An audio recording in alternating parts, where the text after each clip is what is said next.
পুরনো মুখেই আস্থা পদ্মের বাংলার 140 আসনে প্রার্থীর নাম চূড়ান্ত। প্রাথমিক তালিকায় পুরনো নামেই আস্থা পদ্মের। ভোট ঘোষণার পরই বিজেপির প্রথম তালিকা। গতকাল দিল্লিতে দফায় দফায় বৈঠকে বিজেপির কোর কমিটি। গতকাল দুপুরে জেপি নাড্ডার বাড়িতে বৈঠক হয়। বিকেলে মোদীর নেতৃত্বে বঙ্গ বিজেপি নেতাদের সঙ্গে বৈঠক। প্রার্থী বাছাই নিয়ে বৈঠক করে কেন্দ্রীয় নির্বাচন কমিটি। 20 জুলাই 1969 পৃথিবীর একমাত্র উপগ্রহ চাঁদে পা পড়েছিল মানুষের। অ্যাপোলো 11 এর লুনার মডিউল থেকে চাঁদের মাটিতে নেমে মহাকাশচারী নীল আর্মস্ট্রং এর সেই অমর উক্তি, মানুষের একটা ছোট্ট পদক্ষেপ মানব জাতির একটা বিশাল অগ্রগতি। তারপর কেটে গিয়েছে প্রায় 57টা বছর।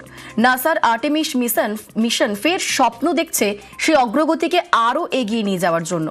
আর্টেমিস মিশন খুব জটিল। সোজা কথায় চাঁদের মাটি ব্যবহার করে কি করে মহাকাশ চর্চাকে আগামী প্রজন্মের জন্য আরও এগিয়ে নিয়ে যাওয়া যায় তার রূপরেখা তৈরি করাই এই মিশনের লক্ষ্য। পৃথিবী থেকে নয়, আধুনিক বিজ্ঞানের সাহায্যে অদূর ভবিষ্যতে হয়তো চাঁদের মাটি থেকেই মঙ্গলে পাড়ি দেবে মানুষ।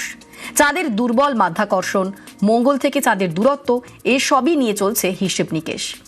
আগামী প্রজন্মকে মহাকাশ চর্চায় আগ্রহী করতে বিভিন্ন বিজ্ঞান ভিত্তিক ছবি তৈরি হয়। সেরকমই একটি 3D ছবি ওয়ান স্টেপ বিয়ন্ড দেখানো হলো এ শহরেই। সায়েন্স সিটিতে এই অনুষ্ঠানে উপস্থিত ছিলেন নাসায় গবেষণারত বাঙালি গবেষক গৌতম চট্টোপাধ্যায়। তিনি জানালেন, উৎসাহী ভবিষ্যৎ প্রজন্মকে নিত্য নতুন আবিষ্কার ও মহাকাশ বিজ্ঞানের বিভিন্ন চ্যালেঞ্জ সম্পর্কে জানানোই এ ধরনের অনুষ্ঠানের উদ্দেশ্য।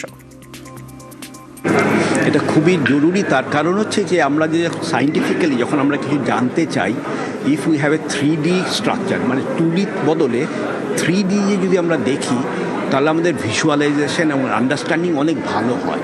তার ফলে এই যে এই ফিল্মটা যে তৈরি করা হয়েছে, it is also grounded in science.